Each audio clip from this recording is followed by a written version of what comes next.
Great Wednesday. Welcome to the Fully Human Connections podcast. I'm your host, King, and I'm joined by my co-host, Reggie. How you doing today, Reggie? Doing well, King. Beautiful day up here in Connecticut, and um, even if it weren't, speaking to you on a Wednesday morning makes my day good automatically, so I can't complain. I appreciate that, and I concur as well. And as we like to get things started, how about you get started for us with our gratitude moment? Yeah, so I'm grateful as always for my indoor plumbing, electricity, especially the part that allows refrigerator to keep things cool or cold. Um, and just the blessings I have that all of my basic needs are taken care of.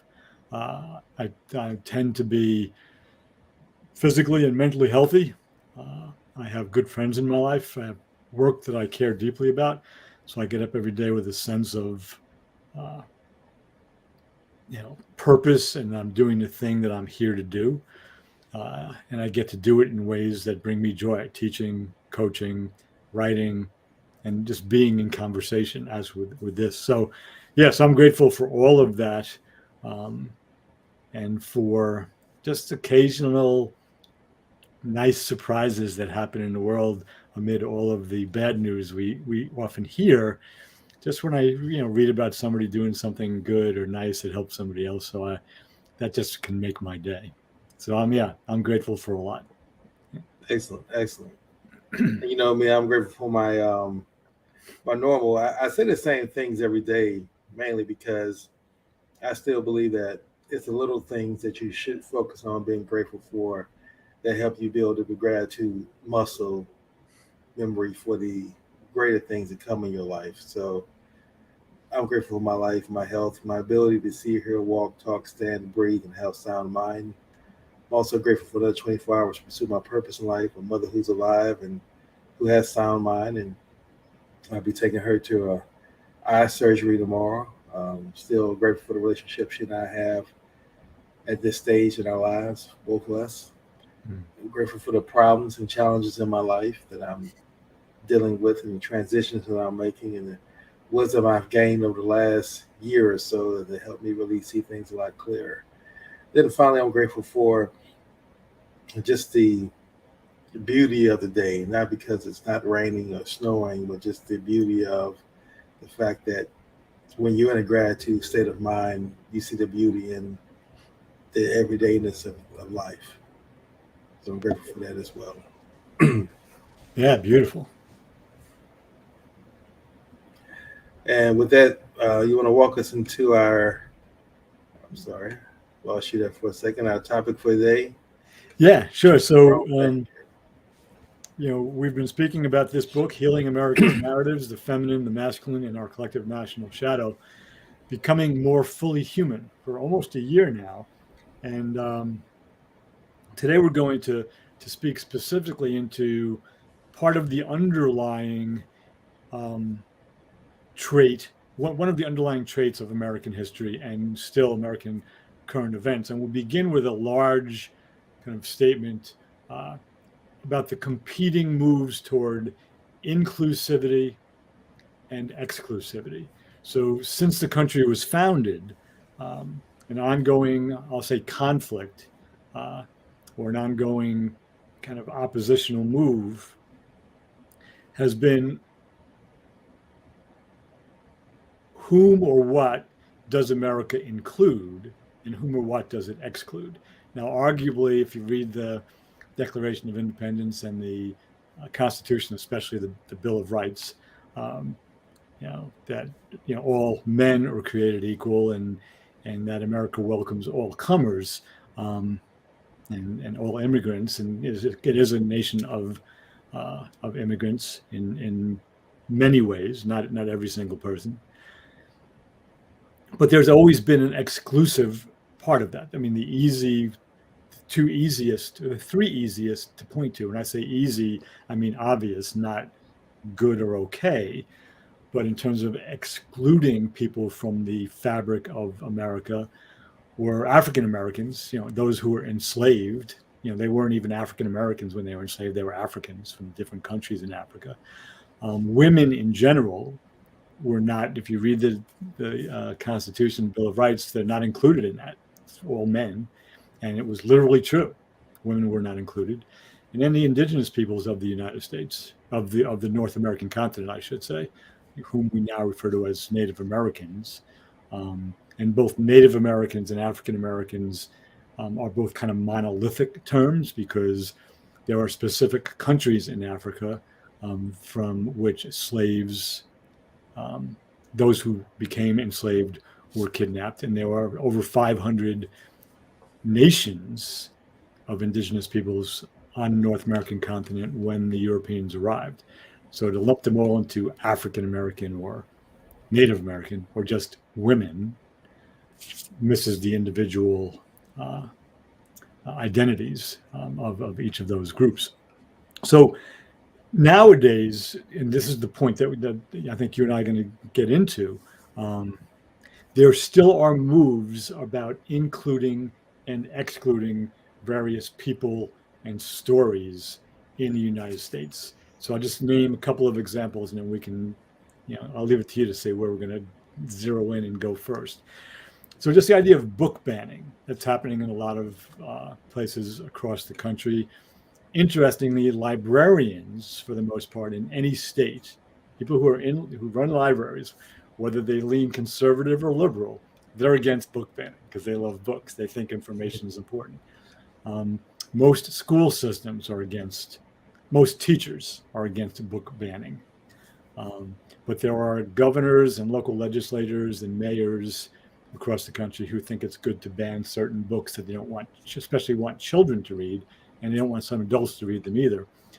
Some states have begun to limit what can be taught in American history classes. So they've begun to say, here's a version of American history we want our kids exposed to, nothing else except for this.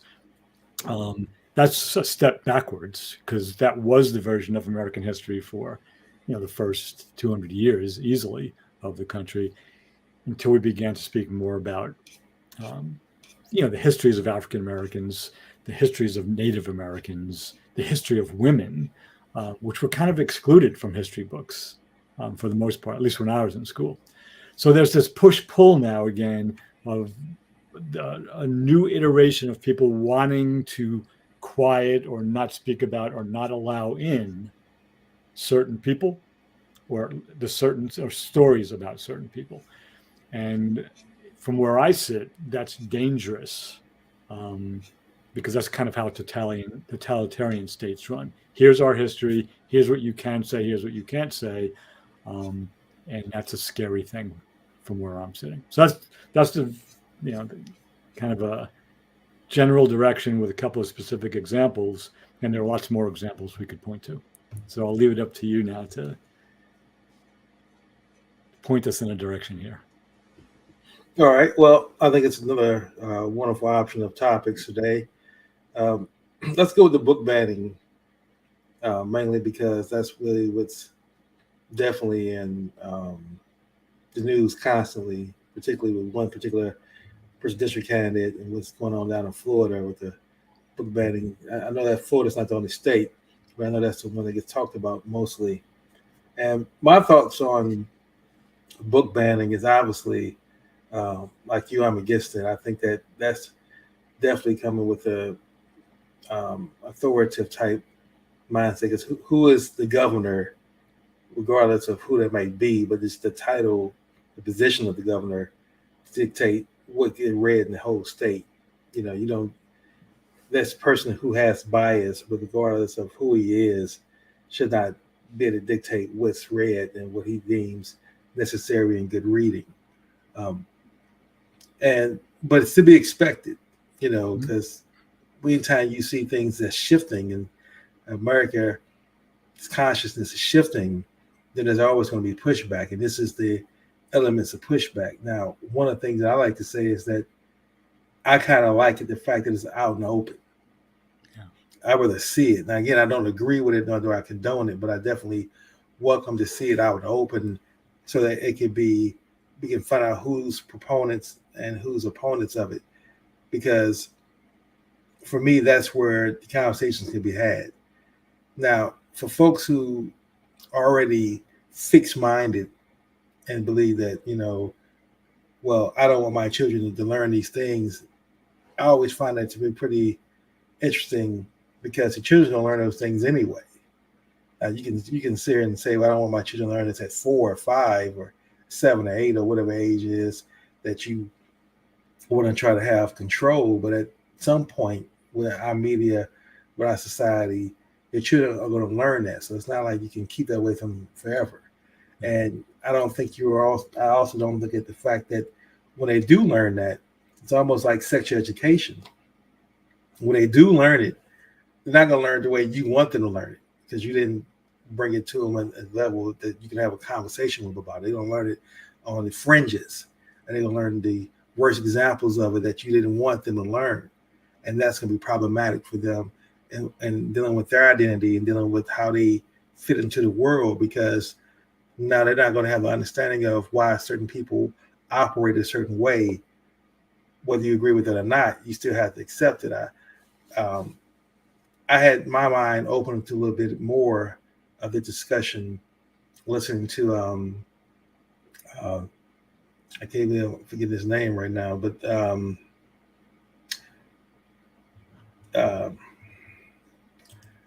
the known neuroscientist. I can't believe I'm forgetting his name right now. It shows my age, but he's a nuclear scientist, pretty prominent on giving his thoughts and things and everything. And the way he broke it down to me makes more sense than anything else around this debate. If it's banning books around trans or sexual identity, or if it's banning books around African history and accomplishments we've made, or the marginalization, the racism and oppression that's been done to blacks. If you ban those things because you believe kids can't handle that, or you don't want kids to learn those things, I believe that down the road, as I said before, you're creating something that's unreal. You're creating an atmosphere that's not going to be conducive to the child's learning and growing mindset. Because when you learn your own and you're able to read those books, and then again, at the same time, you got to really look at when you start talking about what's banned, what you do is you're going to create a general curiosity for folks who want to go out and learn more about it anyway.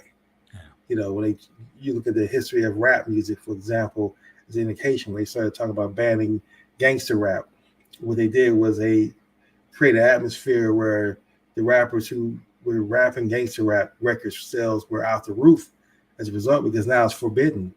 So now people want it more. I want to buy it because I want to go against the system. I want to go against authority. So that's the environment you're creating. So that to me is what I really see happening. But my final thoughts on it is that, like I said, I'd rather see the opposition out in my face instead of behind closed doors, so we can really be clear. Because what's going to happen in 2024 presidential race, it's going to be a clear demarcation line of where you stand. That's one of the best things I would say to me that DeSantis is saying. I'm going to make it clear the line that if you're voting for me, this is what you're voting for. This is what I'm going to give you. And you are my people I'm speaking directly to. So it's no longer I'm speaking to the entire American public anymore. It's like I'm looking for specifically my tribe. And that's who I'm making my policies for. That's who I'm going to ride with. And it's going to be interesting to see how the country grows from this point forward from that. Yeah, I mean, he basically has said that he sees, if he's president, he wants to make America in Florida's image. He wants to, take what he's doing in Florida and spread it across the country, which is a really interesting perspective. But I agree with you. But to your point of putting things out there in the open and having them there, I think that's really important. And just yesterday in the Washington Post, there was a story, which is not a specific example of book banning, but it's what we're talking about inclusiveness and exclusiveness. There was an in-depth story, and the Post has been running these stories about, this is my words now from memory, not how the Post wrote about it, but far-right Christian homeschooling. But there's these pockets in the country of sects of Christianity that are pretty far right-leaning, and that generations of their kids haven't been in public education for I don't know how many generations. And it was a really moving story of this one couple who were probably in their late 30s, I'm going to guess, mid to late 30s, have 3 kids. And their oldest daughter, I think, was going into first or second grade. And for a variety of reasons, they would read through the homeschooling curriculum, and it was very punitive about how to deal with kids, spare the rod, spoil the child, but extreme versions of that, where they just started getting a bad feeling about what they were doing by keeping their daughter home. And even though both parents had been brought up in this homeschooling, so they had never been in a public school, and they made a decision to enroll their daughter in public school in first grade. And they were terrified by it. They thought it was right and good for her, but they didn't know if they were committing a sin against God or doing a really good thing for their daughter. They didn't know.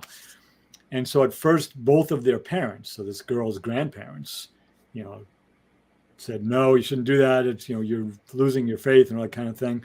But gradually, the 2 sets of parents, or at least the mother, I forget the fathers did, came around and basically said, okay, you're doing this because you love your daughter and I think it'll be okay.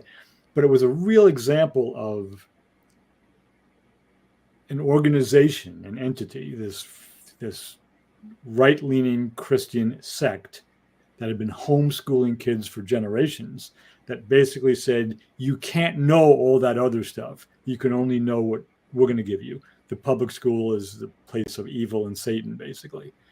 And these parents made that leap, which is a developmental leap, being more inclusive and complex, to expose their daughter to that, expose. And the reporters followed them through that first year, and it was really positive. And they began to even be able to joke about things. I'll give one quick example. I only go a little bit off here. But the daughter came home and spoke, and I can never pronounce this right, the groundhog in Pennsylvania, Punxsutawney Phil, whatever his name is. Yeah. The daughter comes home and says, we learned about Punxsutawney Phil today. And her father goes, what? Who? And so says Punxsutawney Phil, he's a groundhog, and he predicts, how long the winter is going to last. And so the father says, well, I know about groundhogs, but I never heard about Phil.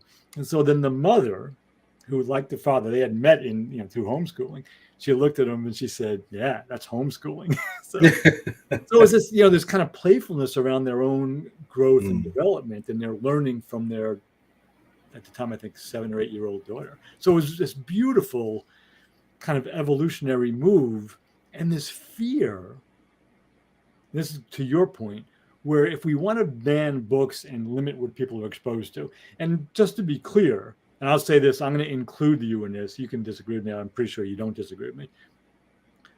We're saying, don't ban books, but provide books that are developmentally and chronologically appropriate. So you don't give the Odyssey, or the Iliad to, or Gravity's Rainbow, or my book, Healing America's Narratives, to second graders because they can't read it. So it should be developmentally appropriate, but it should be truthful, whatever it is.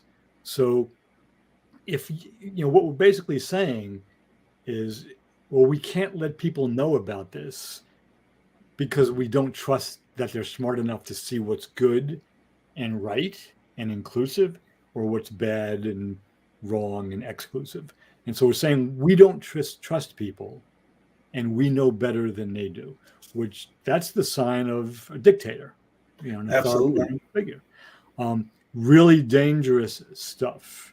One of the books I read in preparation for writing my book, which was really difficult to go through, but it was 1868, what's his name? Edward Pollard's The Lost Cause Regained, which is it's a handbook for white supremacy and what the true purpose of the South and white supremacy is, and why whites are superior to blacks. And it's hard, even though I was reading it because I needed to be able to be informed about it in order to write about it.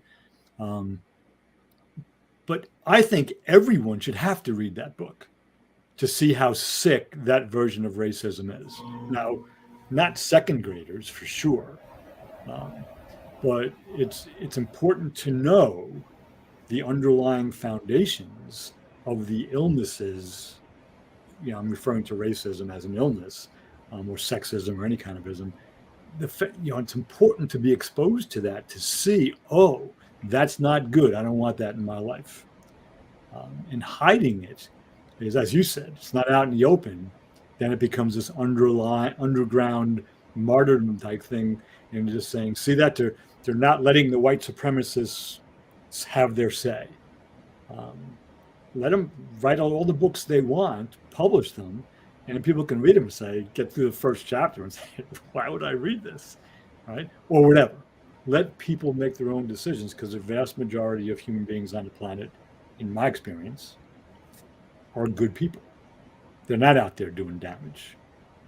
Now, there are enough people doing damage that we have a lot of problems, but most people want everyone else and themselves to have a good life, to be happy, and to be okay. Right. And that's that inclusive piece.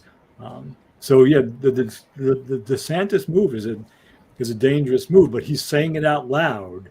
So let the voter beware. Vote for him, and the country is going to move more toward a closed. I don't know if it's kind of extreme to say dictatorship, because you do get to vote, but it's a kind of a closed system, which will hurt a lot of people. And for the most part, if it's DeSantis, it's not going to hurt 69-year-old second-generation Italian Americans like me. It's going to hurt some other folks. But dangerous stuff for sure. And what I think people are not really also considering is it's a slippery slope. Because one thing, typically conservatives want government to be less in their business as much as possible. Then now you're allowing this gentleman to say, well, I'm going to ban books. Well, at what point, if he gets that his way, that he's not going to ban something down the road that you like? That's the thing. You can't give a person power to make that sole discretion, because you said dictatorship. You're not always going to agree everything that the dictator does. You might agree initially because the dictator wants something from you, but eventually, anything the dictator doesn't think that doesn't agree with his agenda, he's going to just say, well, I'm going to ban this, I'm going to ban that. Also, on the topic of inclusivity and exclusivity, what's really surprising to me is how, when you really begin to study the history of this country, as you lay out in your book, and there's other books talk about this as well in much more detail, how the term white is fluid. I mean, it meant one thing at one point in time. Like, for example, Italians wasn't looked at as being white in this country, in the early parts when this country was first being developed. Irish wasn't, Jews weren't. And now they've been accepted and they've been included into the white. And Hispanics haven't been. And you look at the latest white supremacists, or the most vocal white supremacists now, and it's like it's Hispanic men, who are being white supremacists. And it's, I don't know, you heard the story about a gentleman who drove a U-Haul truck into the Capitol and had the Nazi flags and everything. And this gentleman was an Indian gentleman, so it just shows fluid. So it's like folks are saying, well, if I identify with this ideology and my skin color happens to be a little lighter than everybody else's pigmentation, then I'm going to choose to be white, and I'm going to identify with white. And it's like, well, you can, and to maybe you can help them win the war, then it's just going to revert back to, what true whiteness was at the beginning of the country, and what was defined that he talks about in the book you referenced. And that's what I think people have to wake up and realize. And what I advocate at the end of the day is this, that because I grew up in St. Louis, and I was raised in St. Louis till I was 18. And so I'm really speaking about St. Louis from that perspective, not from where St. Louis is now. I really don't know as much. But I do know that St. Louis, when I grew up, was dominant races were black and white. And that was it. Like the only time you saw Asian people was at the restaurants. I didn't see Asian people on the streets. I definitely didn't see them in my schools. The school I went to, it was just strictly black and white, and that was a culture, and that was what I was used to until I moved to Maryland, and predominantly a DC suburb of Maryland, and went to a school and got hit with a whole culture shock when I began to see, not only Africans, but you had to learn the different countries Africans came from.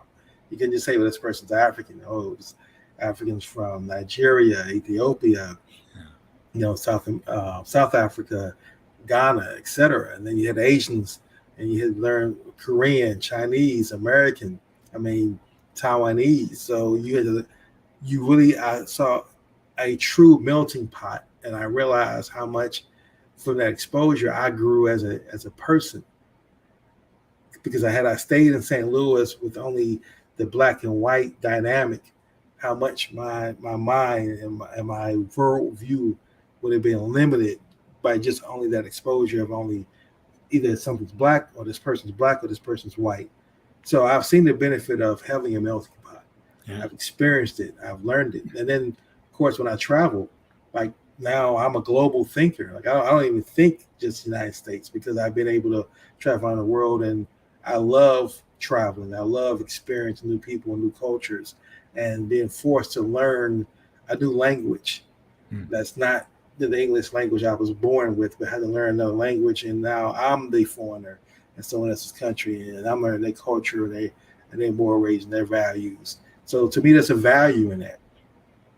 Because just to give you an example real quick, again, living in Baltimore City is not as diverse as DC, and I see that, and I miss the diversity. Because, for example, I can, just by learning Spanish, I can go and disappear into a whole different culture within the same city that I live in. Or learning Amharic, Ethiopian language, I can do that and escape into that and just operate in that world only within the same city that I live in, and not even have to deal with any of the American values. And that to me is a benefit. Now, initially I was opposed to it, because who wants change? You usually don't want change. Most people are going to be resistant to it. I thought, I used to always say, I thought this was America, speak English. But when I began to see and have conversations, and I began my growth and started seeing people as human beings, I realized the value they brought to the learning process, the growth process. And that to me has helped me become a more informed person, a better thinker, and helps me on my own personal growth journey. And that's what I want to really emphasize to people who's listening, is that when you allow yourself to be inclusive and allow people to come into your world and you experience things, you grow as an individual. And that's where our whole show is really predicated on becoming more fully human. And that's what the journey is. I would hate to have to think that, to grow up my whole life in one city and just only think black and white dynamics, and be forced to think that as though that's the world, and not realize that there's a whole other world out there of people who exist and wonderful cultures that you can tap into, wonderful languages that we learned as well. Yeah, I love the examples of the cross-cultural learnings and opportunities. And I know that, because I grew up, I was born in Yonkers and spent about 40 years there before I moved to where I am now. And, I went to St. John's in Queens, New York.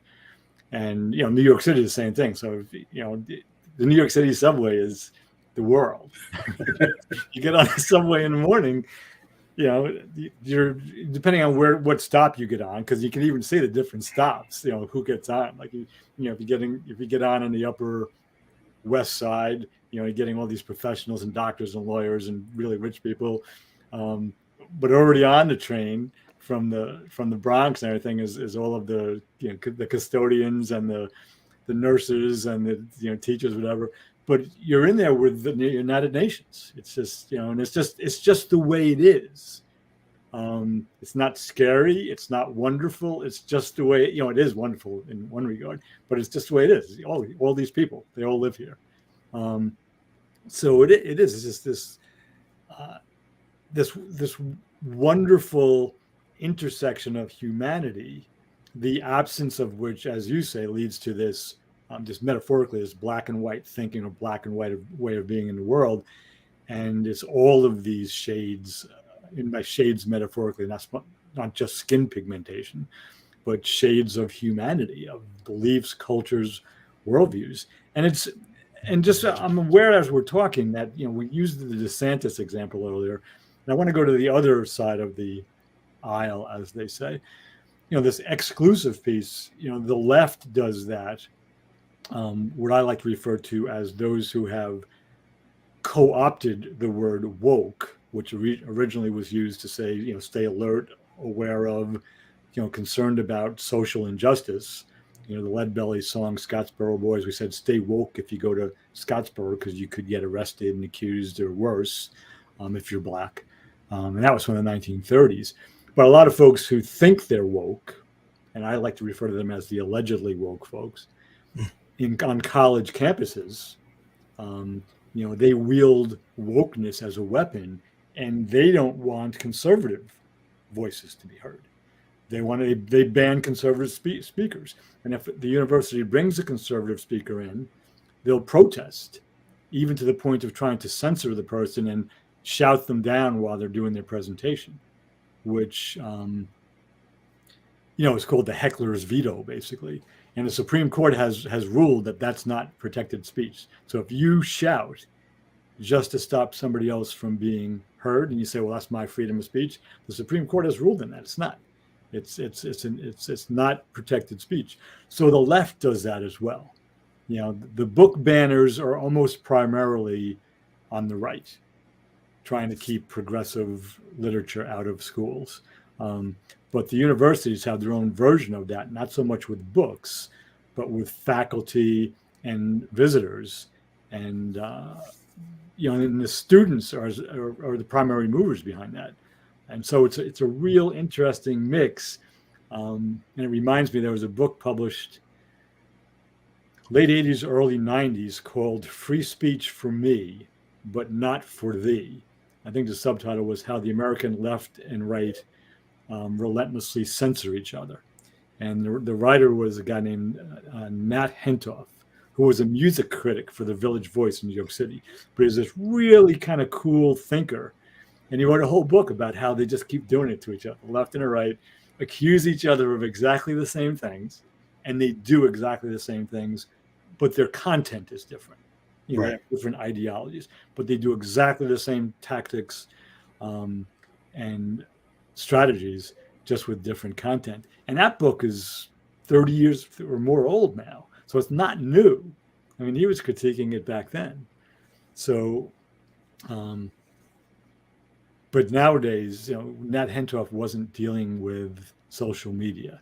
There wasn't that immediate access to information, especially bad information or disinformation.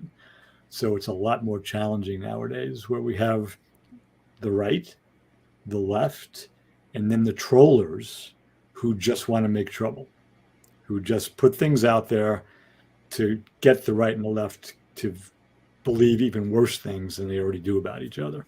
So it's pretty scary, and I don't think there's any substitute for kind of a paradox where you have to have a sense of urgency about finding what's true, but also a sense of patience with that urgency, because sometimes it takes a while to get to the heart of the matter, whatever it happens to be, and then complement that with critical thinking. Okay, but, what's really happening here beyond my habitual way of seeing the world, whether I'm liberal or conservative, Democrat, Republican, or independent? What's really going on in this moment with this story or this person? And really take the time to figure that out, both with a sense of urgency, so you don't make a mistake, but with a sense of patience, so you do as much as you need to get to the truth. I sense that a lot of Americans aren't willing to do that much work. I think you're right. I think most Americans are really struggling, financially and health-wise, where they rather put their energies there. They don't see the value in putting energies and being critical thinkers. And that's the crux of the matter, is being a critical thinker, because you're absolutely right. Left with this exclusion now saying that they will just, counsel folks for thinking differently and expressing those different thoughts. And you can get counseled for that. And that to me is wrong as well. And along the lines of critical thinking, and just showing you how folks are not critical thinkers typically, and they can build their own presence on YouTube, being an influencer. I saw this gentleman's video. I have watched a couple of his other videos around movies. This is a Black gentleman. And I kind of liked his perspective on movies, and he decided to take a little further, and he came out with a hour and 47-minute video. I'm not gonna say his name. I'm not here to. Again, my goal is to talk about his behaviors, not the individual. But he put out hour and 47-minute video on Black conservatives, criticizing Black conservatives, and talking about how people are saying that Black conservatives are, Black folks are becoming awake and becoming more conservative. And his argument was, well, no, that's wrong. What was interesting, like I said, my role as an engineer and my role as a listener, I'm always looking for I'm always looking to extract certain key words out of what someone is saying, and that's what I really want to focus on.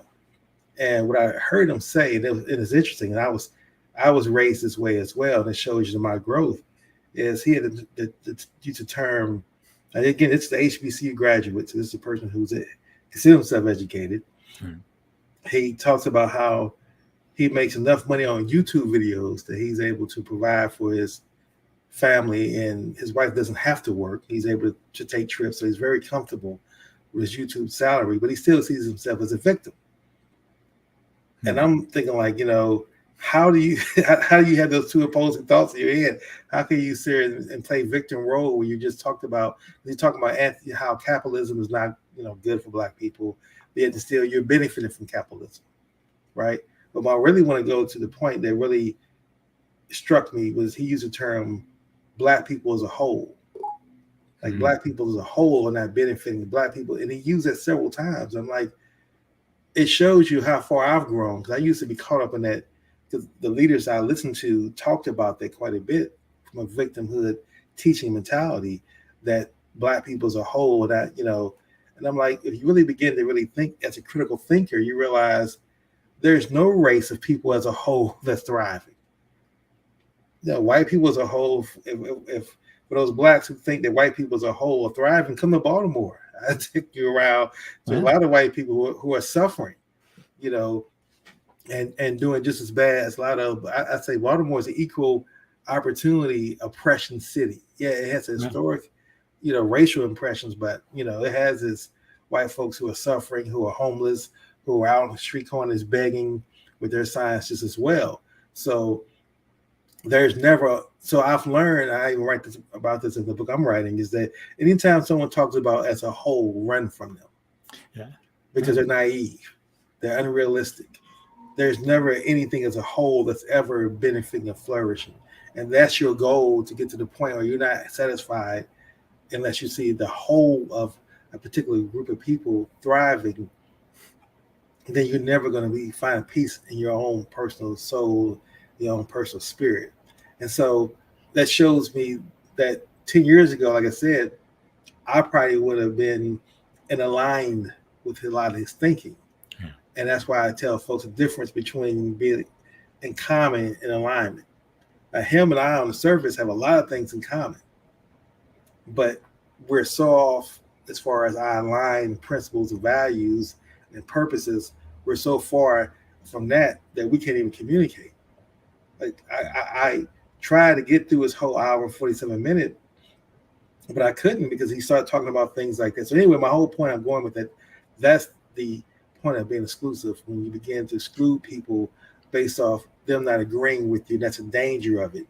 You get so caught up listening to this particular leader or these particular perspectives that you no longer think critically anymore. Because you're a critical thinker, you listen to these folks who are either, whether they're extreme left with their ideals or the extreme right with their ideals, and you really listen to what they're saying. Like you said, it's, if you remove the and just listen to the energy. The energy is the same on both sides. You see that I'm a person that goes with energy. Your energy is equal. There's no difference in your energy. So the words you're saying may be different, but you're both putting out negative energy that, to me, it's not something that's going to attract me to want to connect and want to build and want to grow with you. It's if anything, it's opposite of those intentions. Yeah, I mean, I love that example. Like anything as a whole. I mean, my favorite example of that is when any time a politician says what the American people want. who who are you talking about? Right. Because as though, I mean, good health, yeah, perhaps, but it's probably every human being wants that. But it's that kind of language, which is it sounds inclusive. So black people as a whole sounds inclusive. What the American people want sounds inclusive. Oh yeah, we're all together. But in fact, it's exclusive because all the Americans or all of the blacks or all of the whatevers aren't thinking the same way. They're not all attuned, despite what they might have, as you say, really clearly in common. So it sounds inclusive, but it's really, exclusive. And whether it's intentionally exclusive or ignorantly exclusive. And when I say ignorant, I don't use ignorance as an insult. It means not knowing. Right. In fact, ignorance is ironically the best state of mind to learn from. Right. I don't know. I need to figure this out, and I'm going to do that. Whereas if once I know, I'm not interested in learning anything else. So I do my best every day to stay as ignorant as possible so I can continue to learn. Yeah, I don't know at what point ignorant became an insult. Yeah. It got put as a synonym to being dumb or being stupid. Yeah. Where, as you say, ignorant is just a lack of knowledge about a particular item or something, but it's not an insult because you can cure ignorance. Yeah. But you can't. I guess you can argue you can't really cure stupidity, but I guess you can if you depend on how you look at it. But what I find to be really interesting in today's culture, as we talk about, again, going back to banning of the books, what's really interesting to me is how there's so much energy in banning books where more and more people are not reading. And everything that we do is designed, technology-wise, is designed for less and less reading. Like they're creating AI now, which the next level of AI or these artificial intelligence chats is getting to the point where it's video. You don't even have the right to chat in anymore. You can actually just talk to actually intelligent, AI that can give you back feedback. So it's like you put all this energy into that, and it's like, who's really reading? I can't remember the last time I heard kids say, we're going to a library. It's most of the things they're consuming for their minds is going to come from social media, from their phones. So you can ban as many books as you want to try to, again, for the agenda. And I know that DeSantis understands that, but it sounds good. It sounds like I'm speaking to my tribe. See, that's why I tell folks, I advocate that, he's doing it, I disagree with the method he's doing, but the process is what I see that's valuable is find your tribe. Because most people are, in this day and age, are not going to be in line with what you meet. Not that they're not going to be nice people, but I'm just saying in a line as far as, for example, if you and I are aligned in a lot of ways, that's why we're able to connect and have great conversations, even though we never met in person. But because of the things we have in line, that we respect each other's time, we look forward to our conversations, we look forward to the energy. I know that you're not going to get on a call and, when I talk to you or you email me, it's not going to be a negative tone. It's not going to be something that I don't want to hear. I don't necessarily have to agree with everything you're saying, but by the same token, I know that I can learn from what I don't agree. Well, let me look at his perspective. What is he saying here? I don't just discount you from the surface of, well, he said it, I don't agree, and I shut off my listening or interest in what you're saying. And that's why I'm really advocating is that we have to get to the point where for survival techniques and peace of mind now is identify your tribe and begin to really build with your tribe. Not to say you should exclude anyone else who's not in your tribe, but what I'm saying is that is going to give you a much better quality of life. I just been in alignment with people that you spending most of your time. It's impossible to spend all your time with people who are in your tribe. But I'm just saying the majority of your time should be spent with people, especially from a creativity and building and loving context. That's a tribe I'm advocating, that people, activities that people engage in, not hate, destructive, or divisiveness. Yeah, I love that you brought up the idea of tribe again, and because that always brings me back to those healthy and unhealthy iterations of anything, but specifically of the developmental shorthand that I use in the book. Tribes are located in what I call a group-centric or us-centric view. So you have a me-centric view, an egocentric view is the earlier stage of development, which is just about me. And the next later stage is us-centrism or group-centrism. That's where tribes exist. Then there's human-centric or world-centric, and then there's everything-centric, where you're just part of the whole universe. And prepositions are so important when you get to a tribal worldview, because a tribe can be a tribe that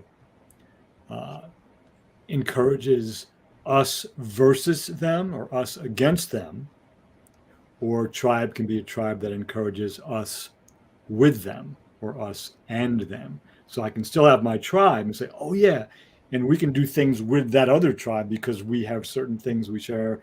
We don't have everything in common, but we can definitely do some good work with them or good play or whatever it happens to be, as opposed to us against them. And I argue that if you look across American history, probably the history of human beings, if not everything, the vast majority of the horrors that humans have committed against other humans, especially at scale, have come from an unhealthy tribal view, us against them. Because individuals don't do as much damage. You could argue Hitler, but he couldn't have done what he did without the larger tribe of Nazism. He had that group doing the work. So when you get to be human centric, you don't dehumanize other human beings because you're in the same tribe. Right. You have a tribe of 8 billion. I said, okay, I don't understand all of the language or the rituals, but they're more like me than not. And the vast majority of the people on the planet operate, it seems to me, from an us against them. Let me rephrase that. The vast majority of leaders of countries on the planet operate from an us against them perspective. And they do great damage in that. Now, some more than others. The UN is an example of an attempt to say us with them. Some people think it doesn't really accomplish much anymore. I, for one, am glad it exists, even if it's at times ineffective, because it's an attempt to get to that us with them perspective. But yeah, the tribal thing is really powerful, and it can be healthy or unhealthy. If you think about it from context again, and I know we talked about inclusivity and exclusivity as well, but just really going on the ban of books and using that as just for a moment as a political strategy. You want to be known for. It's funny how candidates now can run on what they are opposed to as opposed to what they're doing for you. Yeah. And instead of you thinking about the fact that what am I getting as a benefit from electing, how's my life going to improve? If he bans these books, how does it improve your life? Like for someone like myself who doesn't have kids, and I'm a staunch, let's say if I was a Republican, how does that fit my needs? How does that appeal to what I'm looking for? You're banning books.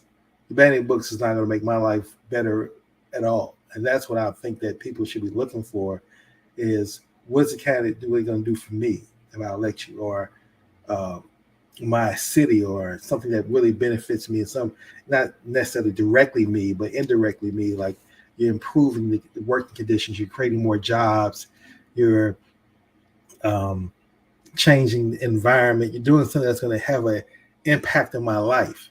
Banning books is not going to have an impact in my life whatsoever. Whatsoever.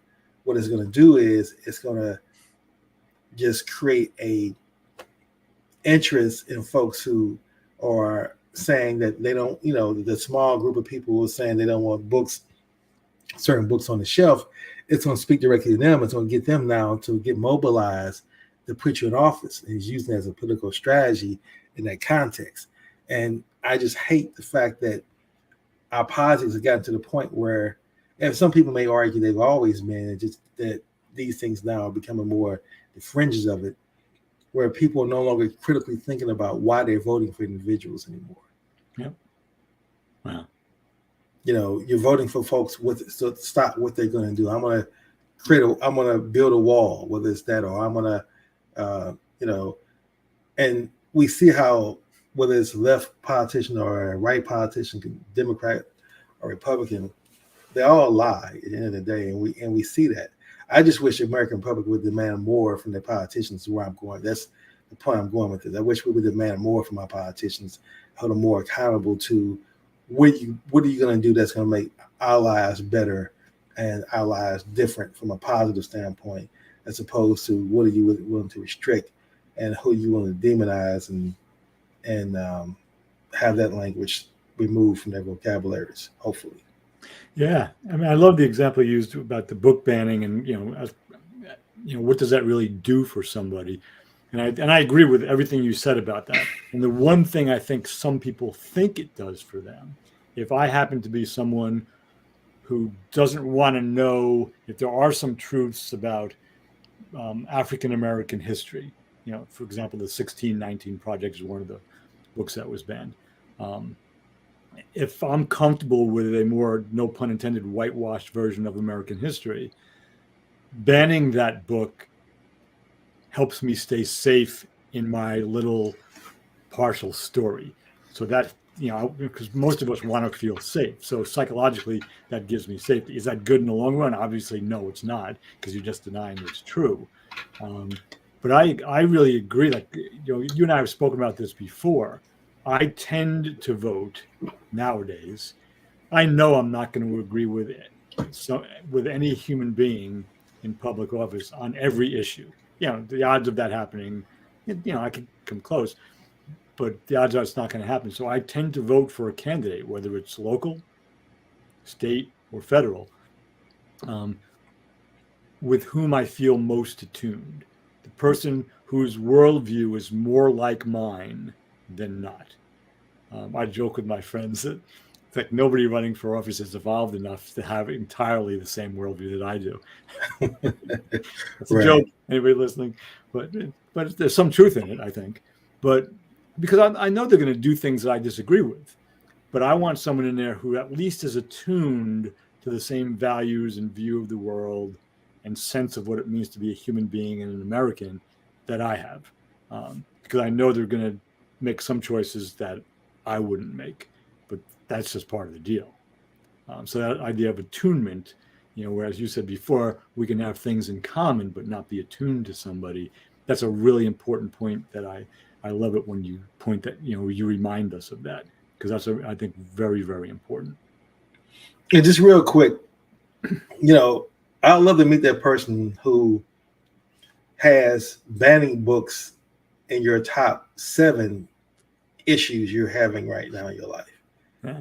Like that's, I could get where you said, there may be some benefit to folks who saying, okay, I just want to keep my fixed mindset and raise my child with this line of thinking. I can understand them wanting to have books banned. But what I'm saying is, as far as a politician speaking to your 7 top things that's really impacting your life, is him banning books going to resolve any of those things? Yeah. Now, it may be in your top 20. Yeah, I get that. You give me a long list. Yeah, ban some books too, but if that's really, if your life is really, I would love to meet and hear from a person who says, that's number 1 on my list. And you can ban some books, then you my man, because everything else in my life is going exactly the way I want. I'm happy with everything else, and so banning books is the last thing I need to.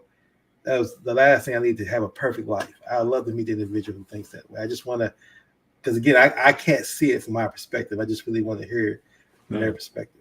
Yeah, no, I agree. That makes perfect sense. I mean, that clarifying point, like, where does book banning, fall on your list of what's most important in your life that the government should take care of? Yeah. I don't think I've ever seen it on a list. I mean, when I get the little surveys and Right. things, it's not there. So the problem I have, the thing that's most important in my life is I want to know why book banning isn't on this list. Exactly. Well, we reached that point in the show where you want to give us some of your wise counsel and kind of guide us to folks who are allowing themselves to be laid down, being inclusive or exclusive on certain things. How would you kind of guide us back to become a more fully human in our thought process and away from those two extremes? Yeah. So the easiest but not easy way in, I think, is going back to a lot of this has to do with self-inquiry. Is I ask myself, who is it that I want included? And we're speaking again about America here. So who is it that I want included in the American story? Which people do I want included in the larger American story? That's kind of the easy question. The second question is, two more. Who is it that I want excluded from the American story? And you have to answer that one, because either you include everyone or you have to own who you want to exclude. And then the third question, which is kind of like, it's really 2A. Why is it that I want to exclude these people, whoever these people happen to be? And really ask yourself that question honestly, those questions honestly. Who do I want included? Who do I want excluded? And why do I want those exclusions? And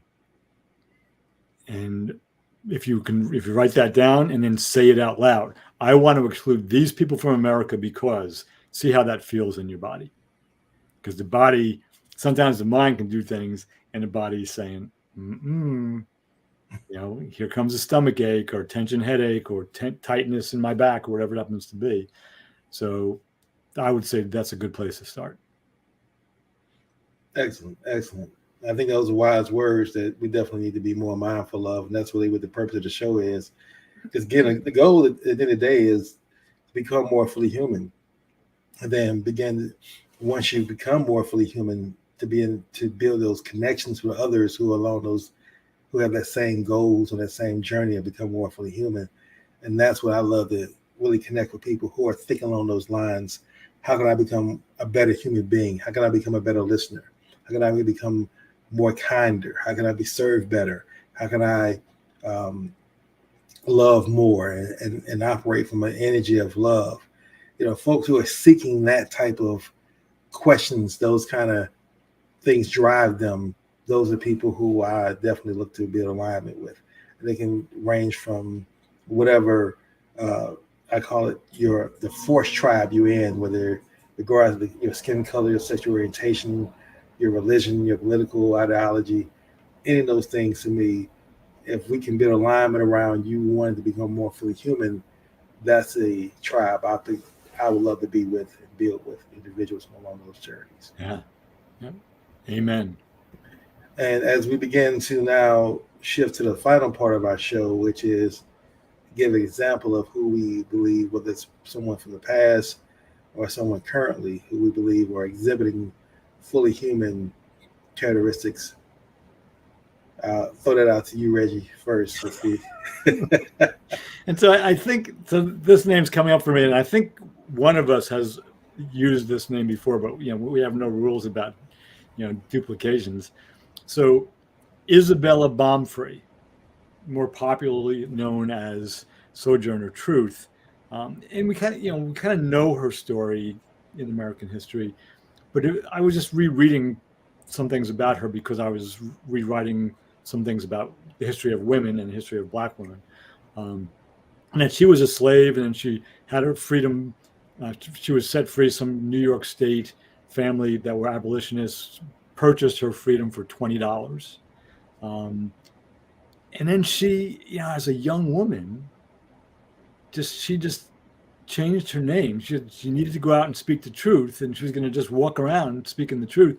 She changed her name to Sojourner Truth, and then did that. She did that thing, and so her story is really well known. But and she was a kind of a forerunner for what Kimberly Crenshaw named intersectionality in the late 70s, early 80s. I think it was the early 80s, which is part of critical race theory, which people get all worried about. But at one of the talks she gave, I think it was in New York State, Sojourner Truth said, this is before the 15th Amendment was passed.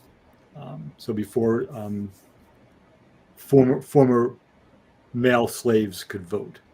I think I got that right. And she said, if they pass the 15th Amendment and let black men vote, but they don't let women vote, then it's no different than it was before. Women will be, the slaves, and the men will be the masters. And so she combined both sexism and racism in her comment, and way before anybody was really, doing that publicly. Now it sounds like, well, yeah, of course, common sense. But so Sojourner Truth, really being, ahead of her time, with not a lot of advantages growing up. She was a slave. And then just to have that insight and just to say, okay, no. Just letting those men vote's not good enough, boys. What about us? And she named it. We're slaves still as women. So God bless Sojourner Truth. Absolutely. And mine is going to be a person who's had a tremendous impact and influence in my life, really helped me grow make that transition from a wayward youth and put me on a course to becoming a man. And that's Malik El-Haj Shabazz, which is Malcolm X. Mm-hmm. And I say Malcolm X because unlike anyone else I've read before, he to me shows the true journey of someone on the path of becoming fully human.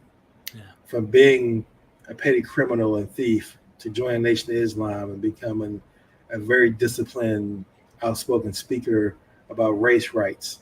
And then eventually, again, shifting again to becoming a more global thinker and realizing that it's about human rights and the globalists. That doesn't get talked much about. And, when people talk about Malcolm X, mostly because that was the tail end of his life, much like King, you don't hear much about the tail end of their lives. You hear about certain parts of their lives that people want to just focus on. Right. But when he grew and realized that it's not about hatred, the white men are not devils. You can't just say everybody white is a devil. That when he began to shift into that and to admit to that, and that shows that he was in a journey of becoming more fully human, realizing that a man with blue eyes and blonde hair can be just as much aligned with him and his brother as someone who may have dark skin and black eyes or brown eyes. So to me, his journey, that journey to me showed me that I can go through those stages and that I'm not stagnant in whatever development stage I might be at that point. I can actually begin to grow and mature based on getting more information, increasing my knowledge, and growing as an individual. He had a growth mindset, and to me, that's my example of someone who exemplified being fully human. Yeah. Great example of that developmental move, which he did at least twice, 3 times, made huge moves in his life. So I love that story.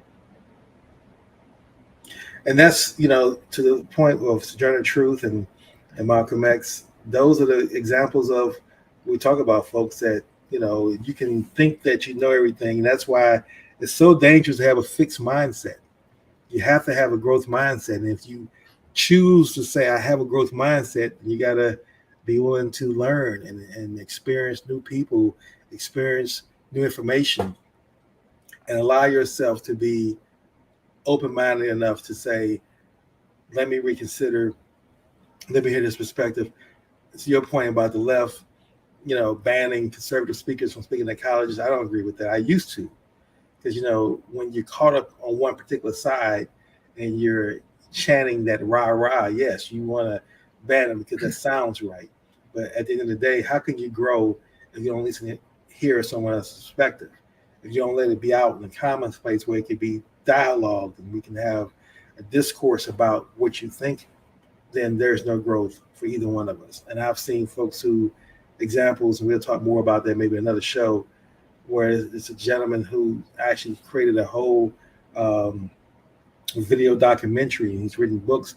It's a black gentleman who was a former blues singer, or still current blues singer, but he's gone to KKK rallies and he sat down and had meetings with KKK members, and they've given him their robes based on a conversation that he's had with them to show that they are able to change their minds. These are folks who most people would just discount right off the bat and say, there's nothing we can ever talk about. But he chooses to go into those extreme situations with those individuals and end up having those individuals see him as a human being at the end of the day. And they've developed friendships with those individuals. So that's proven to me, if anybody can, from that far extreme, can change their minds and start seeing people as human beings, folks who they were taught that they had to kill and wipe off the face of the earth, that shows growth and that shows hope. Yeah, I love that story. And I'll give more information on that show we talk about. But until our next Wednesday at 10 a.m., I want everyone to continue to look for ways to become more fully human. Definitely, I encourage you all to pick up Reggie's book, read it with the intent of learning the historical references he makes, with the intentionality of how can you implement these models that he also lays out, become more fully human. And I think you'll find great value in that. And once you're on that journey, you won't look back and regret it. So I wish everyone a blessed and productive week. And Reggie, again, thank you for your time, investment of energy, bringing the light and love to the conversation. Always appreciate it. And until next Wednesday at 10, everyone, that's all. Focus on becoming more fully human.